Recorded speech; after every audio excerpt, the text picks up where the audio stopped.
I recently shared a presentation called Changing the Game Plan. I want to share it here with you today. It's the story behind my experience training police dogs professionally and as a professional dog handler, whereby I was searching for something a little bit different. I didn't want to use force and intimidation to train my dog, so I found another way. So after 18 years of doing that professionally, I've shared my story about why I changed the game plan and how it made things different. So let me share the story with you now. Enjoy, and hopefully you find it useful.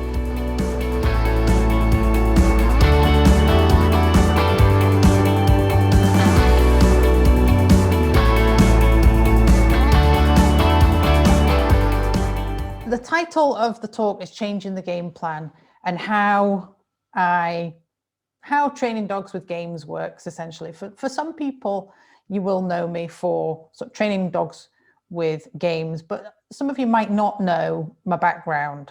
But what I want to do while we're on tonight, while we are here together, is outline a little bit about why I've chosen this route of training with games. It's getting more broadly kind of accepted. Lots of people are going down this road. What the results were, you know, how it came about for me is a bit of a story, but what the results were and what I see as being the future.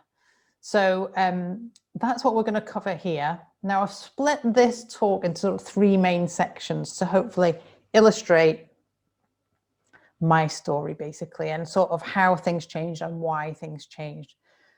So the first part is the roller coaster ride, the original game plan and why I looked for another way. Then I've what I've called the ski jump effect, which is how changing the game plan changed the learning experience for me and for essentially my students that then came to be, because it didn't start off straight away with students. It started off with me first. And I'll reveal how that came about in just a moment. And the third part is what I've called positive trigger stacking, how to create magical results and unstoppable momentum. So really how it all comes about and what it looks like. So I'm going to share as much as I can of my experience with you tonight. It's going to be good. It's going to be cool. Buckle your seatbelts, get your popcorn out, have a drink, little sip of water. Let's go. Okay, so for those of you that don't know me, some of you know me already. Let me just sort of share a little bit more about me. So I started as this is a young picture, professional police dog handler. That's back in 2002, nearly 19 years ago. Oh my goodness. Oh, my first police dog solo. Just wait while I just ponder solo. He was my first police dog. So I was a GP handler, general purpose handler with Police Scotland. Back then it was Strathclyde Police. It's now Police Scotland. I handled a drugs, cash, weapons dog. That's my dog Abby there. Next dog, Fizz. I actually was put in charge of the puppy development program a few years into my time in the dog section there. And then more predominantly, majority of my time was spent training general purpose police dogs. So for those that don't know, those are the dogs that are your German Shepherds, your Belgian Malinois, those types of breeds. Mainly tracking, searching, we call it criminal work, bite work, agility, obedience, that type of thing. But it is really a massive big world of nose work, ultimately, with a bit of what we call criminal work, which is the big biting sleeve type activities. And that's me doing a little bit of decoying there with a new dog that was training with us. So about 18 months ago, I retired from that and started up the world of Genius Canine, where we help pet dogs online with all sorts of things, but essentially we do some live workshops, but we've committed to doing everything online, particularly during lockdown, more so. over and above that, I can be spotted out and about in the vicinity in my camper van with possibly a cup of tea, answering questions and answers live. Do some lives fairly regularly in our Genius Canine community. And when I'm not doing that, I can be seen out and about on my bike. This is me and my husband, 2016, cycled Land's End to John O'Groats, or just generally enjoying the outdoors here on the west coast of Scotland where I'm based. So let me tell you a little bit more about how it all started for me. So my time with the police is going to always be a really special time of my life, and particularly, well, all the dogs that ever I've handled and had as my own dogs, but particularly Solo. That's Solo in the picture there. He was my very first general purpose police dog. The first ones are always very, very special. Very occasionally you get another one later on that is equally as special, but it's always hard to beat the first one. So when I started with police dogs, essentially I had a very clear vision of what I wanted. And that was that we would be this dream team, that we would have this ultimate trust between us. If we were going to go to things in real life, because essentially, like, police work it's a risky business. Police dog work, generally, we don't go to the lower end, the lower end of what we call, the easier calls. We tend not to be at those calls. We tend to be at the ones where there's lots happening. It's usually a higher element of risk for us and for the dogs. So we're looking for ultimate trust. Basically, if I'm looking to go into something that's risky, he's going to look after me, I'm going to look after him. It's very much a 50-50 two-way type thing. I wanted that ultimate connection, real next level teamwork type of feel, and that we would be the best of friends. So I had this was very clear in my head, but I was a complete novice. Absolutely had never done this before. I'd had a pet dog, but that was all. So when it comes to training, I always ask myself the question, if I wanted to build those levels of trust, those levels of connection, if I wanted him to, it sounds extreme, but if I wanted him to basically save my life, if in a life-threatening situation, why would I ever want to hurt him? So any training methods that involved any kind of pain or infliction of pain on the dog it did not sit well for me. I don't feel comfortable. I don't feel comfortable now even talking about it. Yeah, I can talk about it now. I'm over it. But do you know what I mean? It's I just would never want to inflict pain on a dog that wanted to build a connection like that. So I was a total newbie, but when training started, I absolutely loved it. And straight away, I definitely just naturally felt this, when you get something and you just naturally want to do it. No one needs to pay you to do it. You just naturally do it. You love it. You get better at it. You want to learn more. That was dog training for me. It's never gone away. When I started, I loved it, and I still love it to this day. So it did become a huge passion. But I did notice a pattern fairly early on in my sort of police dog training life, if you like. And that was what I've called the roller coaster ride. So let me explain a little bit more about that. Essentially, what I was seeing was that there was, now, just to explain a little bit more, with police dog training, you have a set of, you've got a framework to work towards, and you've got a schedule basically of outcomes to achieve for you to be a licensed police dog, operational police dog handler and team. Okay, so you've always got your eye on this end behavior that you want to achieve, because without it, you don't get your license. But there was always the eye on the end game, always the eye on the end behavior. And it was sort of a race to the end, right? So we've got our eye on the finish line, and we've got the eye on the end behavior, and we're working towards that all the time. But because there was that kind of race to the end behavior, it was spending very little time on foundation and spending a lot of time on that kind of top end finished article type of thing. But in doing that, it created what I saw as massive big holes in the training. The other piece of the puzzle I noticed was that it was all behavior focused.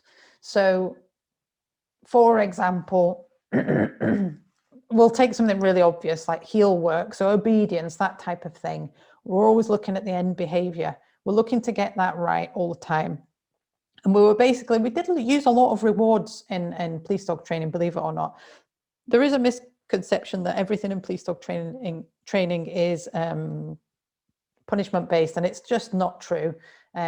But what we were focusing on was all the rewards were based on precision and that end behavior. And the other thing I noticed was that it was very 2D linear type of thinking. And for me, excuse me, I'm going to have a little drink. For me, what that did was it sort of was gave a kind of weak, shaky foundation. The 2D linear thinking gave a kind of weak, shaky foundation. I'm going to explain a bit more about that in detail as we go. But as I explain, I think it will become apparent as to why it was kind of a weaker kind of basis for the training that we were doing. So just very quickly, because the big holes were coming up in the training, because the kind of weak, shaky foundation side of things was happening, the way to overcome that and to fix it, that's when the force and intimidation came in. It wasn't that we led with that, it's just that quite often that was where what we call correction would come in, which for me presented a huge problem because it just did not align with my vision. That vision that I just explained to you at the beginning, which was the trust, the connection. I don't want to hurt the dog. It just does not feel comfortable to me. And what I was finding and what I was seeing, you know, from little old me, the newbie sitting at the side, didn't know any better. But what I was seeing was that the training was very much like this. It was up and it was down, and it was up and it was down. And it was explained to me at the beginning, you know, when you go on one of these courses, it's 12 weeks long. It's 12 weeks long. You'll get ups and downs. You'll get good weeks. You'll get bad weeks. You'll maybe start to feel like you're going backwards a little bit. You maybe even feel a little bit stagnant at some point. And there was no doubt about it. That's exactly what was experienced. In fact, what I found was that when you completed the training at 12 weeks, you would pass, you know, get to the level that was required, but then you would kind of dip because the foundation, it just wasn't strong enough. And you had to go back and fix a lot of things. And we spent a lot of time fixing things instead of spending a lot of time on just progressing on the great foundation that you've done. So that was my roller coaster ride experience, and it was a roller coaster ride. There's no doubt about it. There was highs and there was lows. Sometimes you thought you were doing great, and then the next day you just felt like you were hitting rock bottom, and you just it's not the experience I like to replicate these days anyway. So I had this dream, right? This dream, as she looks longingly into the distance, I had this dream that, you know, what if we could train dogs without having to, what if there was another way, basically? What if there was another option? And at the time, I didn't know if there was another option, I'll be honest. So I asked the question, what if we flipped the plan on its head? So instead of a race to the end behavior that was leaving these massive big holes, what if we focused for a bit longer on the foundation levels? What if we spent longer on those foundations? And instead of being all behavior focused, what about, you know, where it's all based on precision? We're looking at the, you know, the behavior that's in front of us, and we're only rewarding when they're right. What about if we rewarded them for some other elements before they got to being right? You know, more of a concept first type of approach, where, to put that into kind of plain English, I would say it's a bit like, you know, if I've got a dog and I'm teaching it to catch, for example, let's let's throw it a bit of food, but it can't catch. How about I actually reward it for trying? What about if I reward it when it shows a bit more confidence? What about if I reward the speed element of it? What about if I reward that bit more resilience? And as I do that along the way, I end up with this having achieved like the end behavior, believe it or not. Miraculously, I get the end behavior, but I've not focused on precision and I've not caused loads of frustration along the way. So how about we changed behavior focus to concept focus, teaching them sort of how to be, so being confident, being resilient, all these sorts of things before we focus on teaching them what to do. And instead of a 2D kind of linear thinking, which in my mind gave a kind of weaker, shaky foundation, I'll explain more, you'll see that in a moment. How about a more like a 3-dimensional approach? What if it was less linear thinking, more 3D, 3-dimensional, which gives a much stronger kind of solid behavior. So we weren't changing the games, we were just changing the game plan. That's all we were doing. So rather than trying to say, look, you're doing this all wrong, we're actually doing it right in many ways, but what about if there was another way to do it? Get the same end result, but we approach it from a different angle. It gives us another option, and that's what I was looking for. That's all I was looking for, really.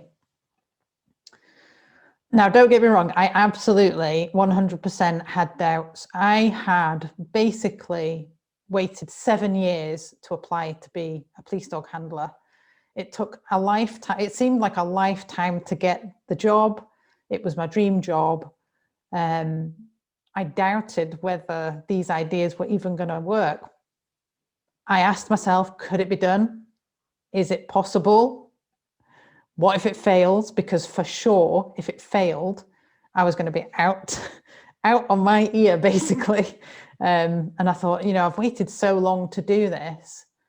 What if I get kicked out? It was a real definite risk. But there was one thing that was pushing me forward, that pushed me through all those doubts, and I was willing to risk it. And that was, what if it works? Because if it works, this could change a lot of things for a lot of people. I was one of only a couple of females in the department at the time. They weren't largely represented. I remember being asked on my initial interview, you've done really well, Anna. It wasn't just an interview, it was a week-long assessment. You've done really well, Anna, and you've done all the assessment, you've done all the all the physical stuff, you've done everything we've asked of you. But we've got one worry, what if you're not strong enough? What if you're not strong enough in the shoulders to be able to handle a German Shepherd? And I was like, what do I do here? Do I say to him, well, do you want an arm wrestle, or do I don't know. How do you argue against that? I just thought to myself, I've just got to get in to the role to see if there's, is it all brute force, or is there another way to do it? Is there? What if it works? So that was my really ultimately what was driving me at the back of it, absolutely everything. I was willing to risk it all for the fact that it might well work. So few very reasonable objections. If you go down this route, do we have the time? Because when you're training police dogs, you've got a window of 12 weeks to get a brand new dog and a brand new handler from absolute zero to fully qualified and out for operational duties. So yes, I'm talking about working dogs at the moment, but this absolutely 100% applies to pet dogs. And many pet dogs do have a lot of working ability, but this absolutely applies to both. But yeah, a very valid point. Do we have time? Is it going to take longer? We actually didn't know. I didn't know. I don't know. I'm going to try it. I'm just going to try it. And was it too soft? This kind of approach, is it not, the dogs need to be able to take punishment and correction, because the police dogs at the end of the day, and they need to be hard, and they need to, and that is true. They need to be able to be have real resilience and be very brave. There's no two ways about it. Is this kind of approach, is it going to make them too soft? Good question. It is a good question. So what I want to just go into now is what I call this ski jump effect, what I was looking for, how changing the game plan changed the learning experience. So just a quick recap. What I was looking to do was spend a bit longer on the foundation. So big chunk of time, 12 weeks, rather than just first couple of weeks on foundations and then pushing forward and progressing. How about we spend more like 6 weeks, maybe half, maybe even a little bit more than half on foundation. Everyone's like that. Oh, Anna, I don't know if this is going to work. What if we aim to get them confident first, thinking and arousal, working on focus, working on connection, working on resilience and all these sorts of things. And what about we try and get more of a three-dimensional approach, right?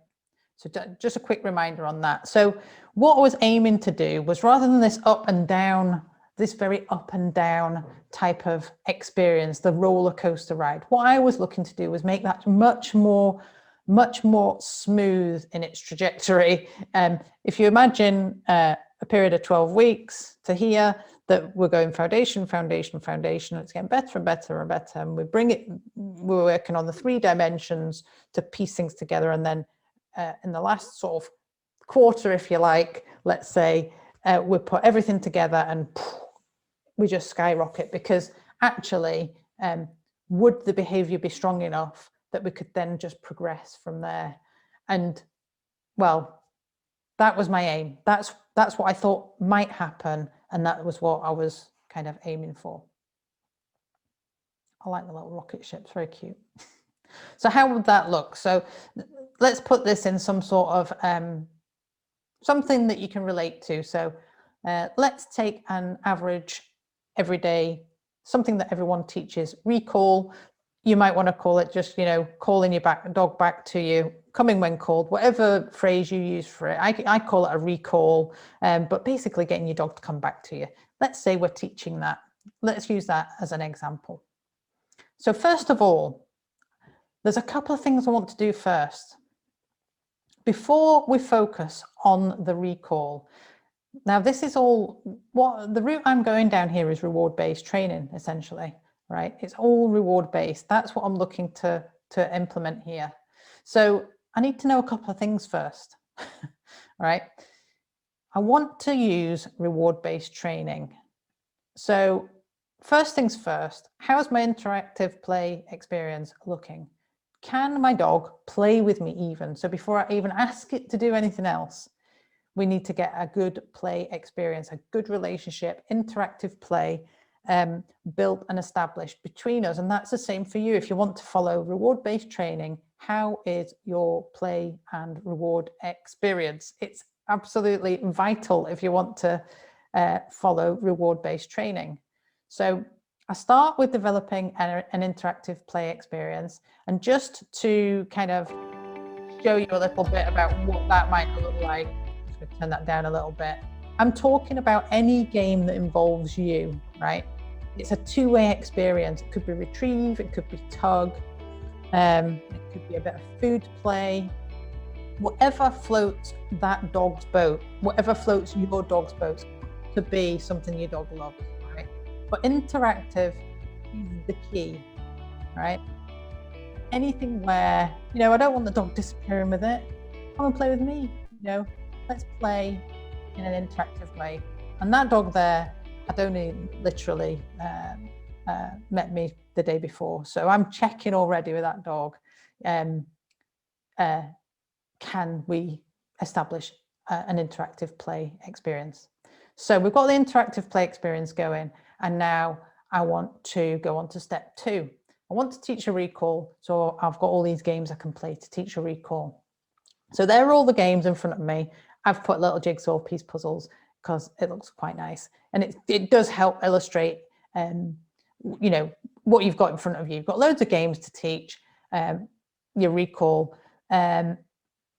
But first of all, I want to just check in with you at this point and say, what is a game? Because a game to me might well be different to a game to someone else. So let me just share with you what I see is a game. That a game, when I'm talking about game-based training, reward-based training, but particularly using games, I need to just clarify this point, because if you speak to another trainer, you might get a different answer. So this is what I mean when I'm talking about what a game is. And a game to me creates an opportunity to reinforce tiny, tiny elements of behavior. So we talk about lumping and splitting behavior, but this almost like splits it down even further. Games give you the opportunity to really take things down to a tiny level.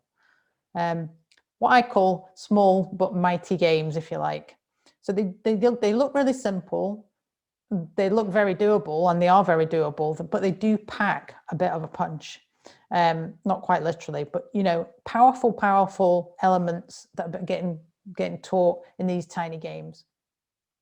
So I've got my games, and I'm looking to teach my recall. So I've got a couple of options.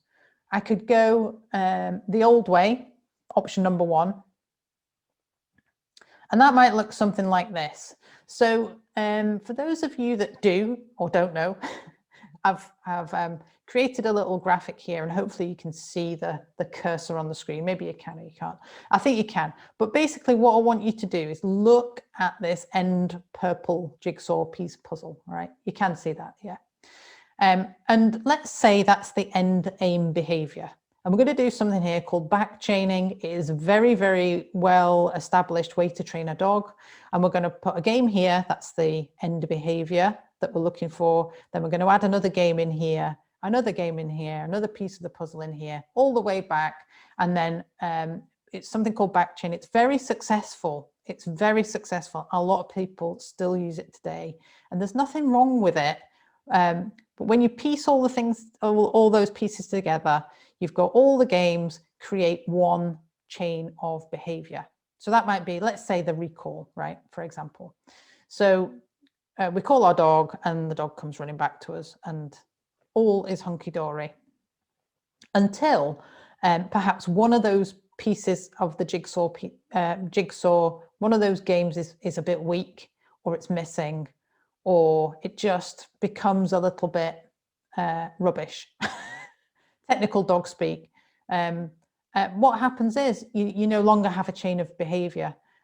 So this is what I'm talking about a weak and shaky foundation. You have to really stay on top of absolutely every single bit of it to keep it a consistent, solid behavior. If one piece goes, it's not just one bit that goes awry, all this goes awry as well, and the pieces no longer join together. All right.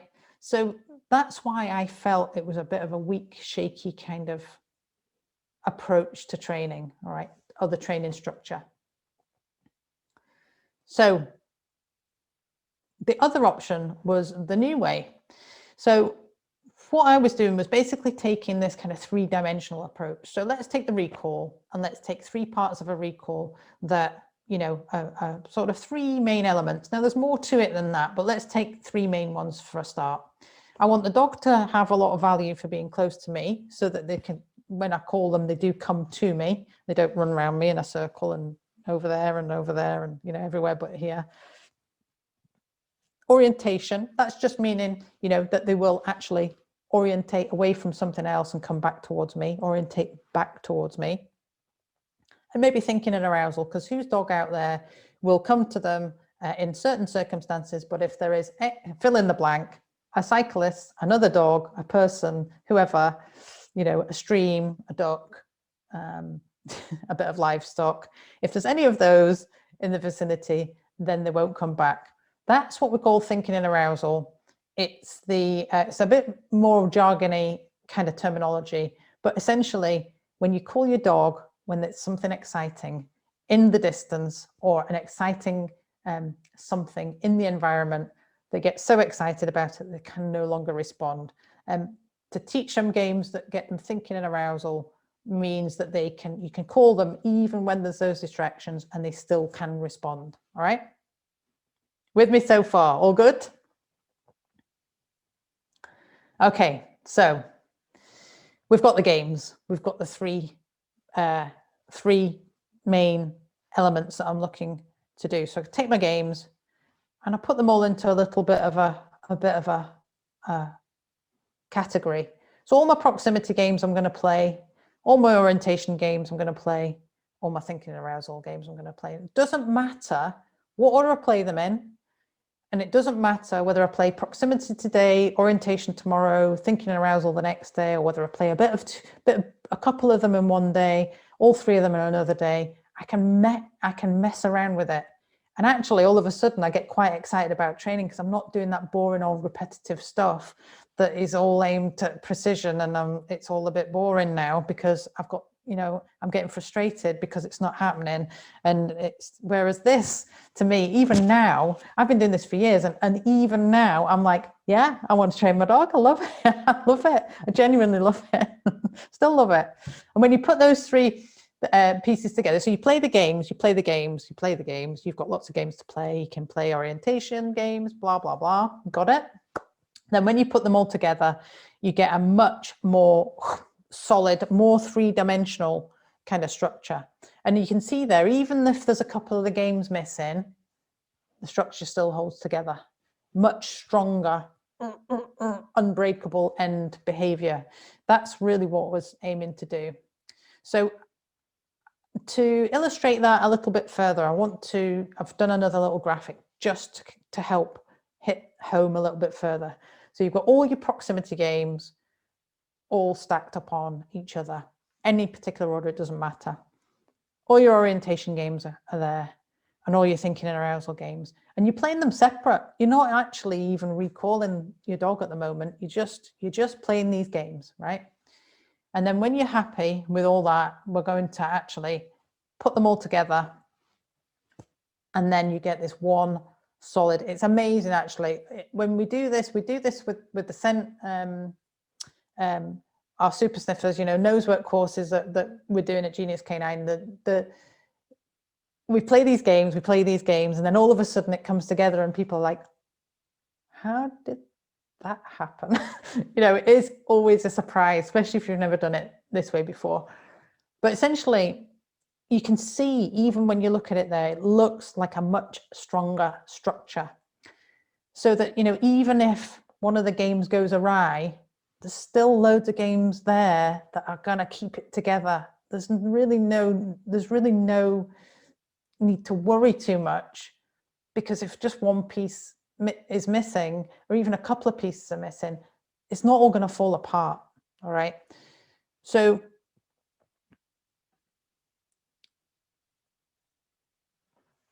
when I'm structuring them, though, there is one thing you need to bear in mind, and that is I'm looking for one big domino. Basically, what I'm looking for is the one thing that I can basically get on top of or make really good that is going to make all the rest of the things easy.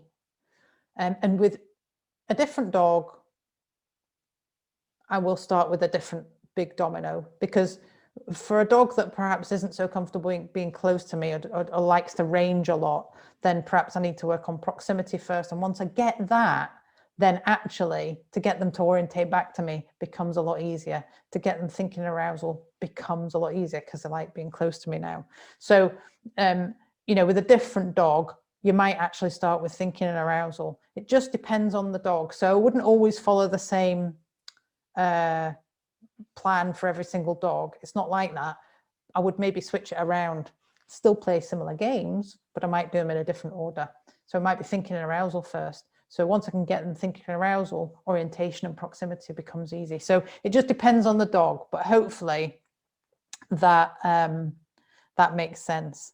And then, what you can do is once you've mastered, or once you feel like your orientation, your proximity, and thinking arousal is going great, you might want to add a bit more. Why not? To the recall. What about a bit of resilience and a bit of focus, a bit of self-control into the mix? And you go about it the same way, and you can actually the world's your oyster as far as how strong you want to make the behavior, but you can follow the same thing, just use games that are going to build resilience, games that are going to build self-control, so on and so forth. Does this all make sense? Hopefully it does, and hopefully I haven't lost you. But when you do that, essentially what you're able to do is you're spending longer on the foundation, so you're playing all these games, you bring it all together, and then you can progress because you're not having to go back and fill in the holes. All right. And it's fun along the way. It's actually interesting to do. And I find it personally, it's a brilliant way to learn. Not just for me. I mean, yes, I was a professional dog handler, but you might say, well, you were a professional dog handler. It's only professional dog handlers that can do this. It's absolutely not. I can guarantee 100% that this is the absolute polar opposite. And to me, this is the way we need to go with dog training. And essentially, you can progress and progress and progress. You don't have to keep filling in those holes. So take a breath, because that might have just blown your mind. I'm going to take a little sip of water. This is exciting stuff. It really is exciting stuff. And I hope, if you were like me, I was sat on listening to things like this maybe 12, 13 years ago. And I hope there's someone sitting in the audience here that is going, this has just like opened the door to a load of things that I've got in my mind that it makes perfect sense. And my mind is now going 100 miles an hour because I've got so many ideas. I'm hoping that is happening. Okay. Because that's quite a lot to take in, right? It's a lot to take in. But wait, right? Because there's more we need to add. Because that is all really cool stuff. There's no two ways about it. There's more we need to add, though. But I'm about to, if you've got socks on, be prepared for them to be blown off. Socks blown off. So let me take you into the third part. What I've called it is positive trigger stacking. And really it's just a phrase I've come up with. It's not a scientific phrase as far as I'm no scientist, I'm just a dog trainer. Okay, just a dog trainer. But basically what I want to share with you here is how changing that game plan created amazing results and unstoppable momentum. So in the dog training world, you might hear quite a lot of the time phrases like trigger stacking. Trigger stacking is a phrase that you might hear when you talk about dogs that are maybe reactive, that are maybe fearful or aggressive. Things trigger them that give them these kind of what would be classed as probably negative behaviors, things that we don't really want them to be. They're all stressed out, they're anxious, all these things that have, it's got a very negative connotation, trigger stacking. What I'm looking to do is really have what I call positive trigger stacking. All right, so let me explain a little bit further. So there's two parts to the puzzle. We have the dog, and we have this beautiful dog. Look at the dog, isn't he beautiful? So we've got the dog, and what we're looking to do is, by structuring the training the way we did, what we were doing was getting constant wins. These smaller games gives us constant wins. We're varying the game, so it's a lot more interesting. We don't feel like we're getting bored. We're looking at progress, not precision, right? We're looking to introduce peak reward experiences on top of that. When we get the constant wins, the varied games, all these positive stuff, the progress, not precision, all of a sudden the stress is gone and the fun is in there. The peak reward experiences with our interactive play, we're gathering momentum and we're getting results. But there's another part to the puzzle, because it's not just all about the dog. We've got the handler. So yes, I come from a professional dog training background in that I was a police dog handler. So my terminology is handler. And I do see myself first and foremost as a dog handler as opposed to a dog trainer, even though, yes, I am a dog trainer. But I do still see myself very much as a dog handler, first and foremost. It is a skill in itself. And it is definitely, as far as I'm concerned, it's like a 50-50 equation. We have to be just as good as the dog. So it can't all be on the dog's shoulders. So what we were finding was by structuring the training like this is the handler was also getting constant wins. The games were varied. It wasn't that repetitive, boring, got to be right, pressure. We're looking at progress, not precision, peak reward experiences. We're gathering momentum and we're getting the results. All right. So you can see when you see the two halves, like how important or how different the dog training could really look. But when you add those two together and you get the dog and the handler, you combine those two and we're both winning together. We're playing varied games together. It's so much more interesting. We're experiencing that progress bit by bit, baby steps all the way. We're getting peak reward experiences. I'm giving a great play experience. We're playing together. The connection's getting really good. We're gathering momentum and we are skyrocketing the results. When you look at it like that, you can see, my goodness, I can see how it works. I can see how it works. So quick recap on where I was and what I was hoping to do and what we're trying to do. So the old game plan versus the new game plan, basically, and why I changed it. Because essentially, I was being asked to use force and intimidation, and it didn't align with me, and it didn't align with, my physique. I could have done it. I just did not like doing it, and I felt really pretty sick to my stomach. I was just looking for an alternative way to get the same results. So the old game plan, all behavior focused, new game plan, more concept focused, building up confidence before we put in behaviors. The old game plan, there's a lot of pressure behind getting that end result, getting to the finish line, that end of finish line behavior where we're racing to the end. A lot of pressure that's involved with that. So instead of the precision and the pressure, we're replacing that with fun. The precision, instead of precision, we're looking at just small amounts of progress each time. Instead of like boring repetition after repetition, we're looking for variety. We replace frustration with achievement, overwhelm with simplicity, because this completely simplifies the process. And we replace stress with success overall. So that brings me to sort of where I am today and where we are today, and what I think, where I think all this can go. And, I've been doing it for so long, right through my time in the police. I didn't share this on the last call, the last time I did this, but I am going to share it tonight. But there is a story at the back of this, and it's my own story. But basically, I did my initial training. I did my 12 weeks. I worked really hard, and I was successful. We used to do annual assessments every single year. Annual assessments came around, and it just so happened that the very first annual assessment I ever did was 3 weeks after my initial training. And I absolutely knew, I was petrified and didn't know what was going on. It takes a full day to go through the assessment. I did the assessment. It basically goes through the entire schedule of what we needed to do as police dog handlers. And you got marks out of, I think it was out of 900 or 1,000.